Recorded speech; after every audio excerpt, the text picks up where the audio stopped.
Assalamualaikum warahmatullahi wabarakatuh. Perkenalkan, saya Singgih Nur Pramusinta, mahasiswa Universitas Terbuka.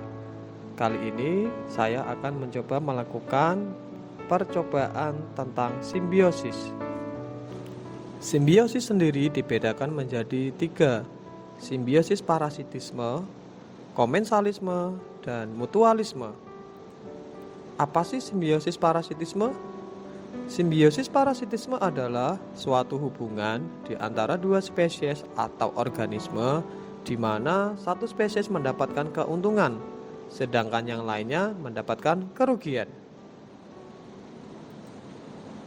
Simbiosis komensalisme adalah suatu hubungan simbiosis di mana suatu spesies makhluk hidup diuntungkan, sedangkan pihak lainnya tidak diuntungkan ataupun tidak dirugikan.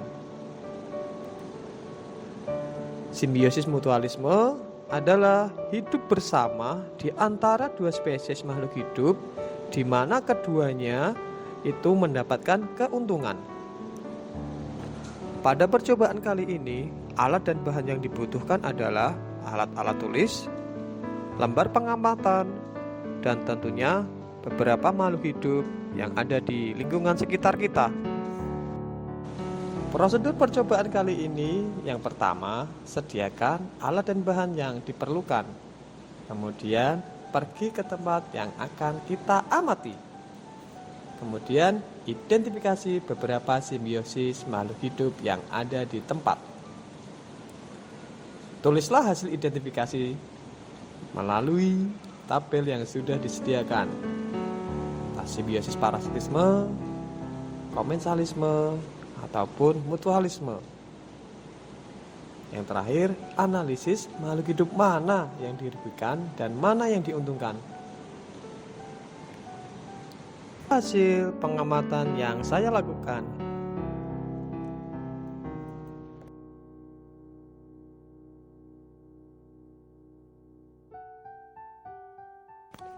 Dari pengamatan yang saya lakukan, terdapat hubungan antara daun jeruk dan kutu daun. Di sini terjadi hubungan simbiosis parasitisme dikarenakan daun rusak ketika ditempeli oleh kutu daun.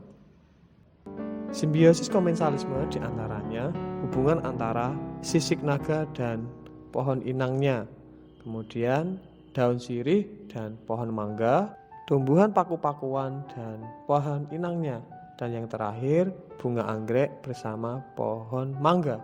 Di sini pohon inangnya tidak mengalami kerugian, sementara tumbuhan paku-pakuan, daun sirih, sisik naga, dan anggrek mengalami keuntungan sebagai tempat tinggal mereka.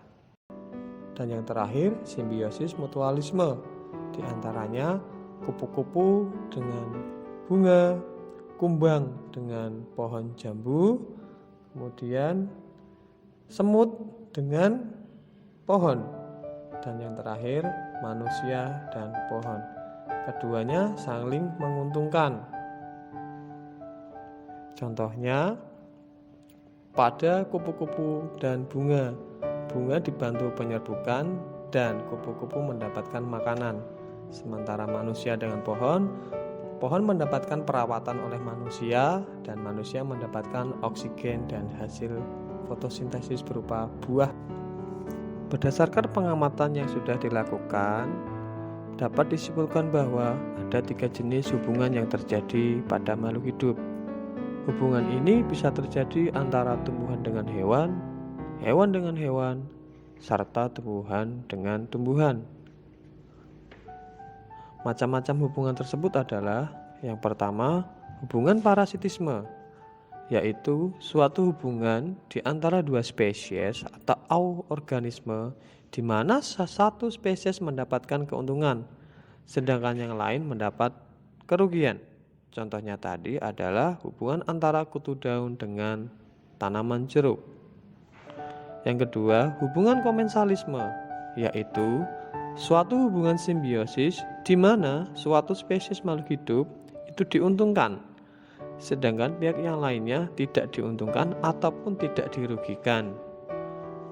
Contoh yang sudah ada yaitu tumbuhan paku tanduk rusa dengan pohon rambutan, tumbuhan sisik naga dengan pohon belimbing, serta tanaman sirih dengan pohon mangga. Dan yang terakhir adalah hubungan mutualisme, yaitu hidup bersama di antara dua spesies makhluk hidup di mana kedua spesies tersebut mendapatkan keuntungan. Contoh yang kita peroleh tadi adalah hubungan antara kupu-kupu dengan bunga, manusia dengan tumbuhan, ataupun kumbang dengan tumbuhan.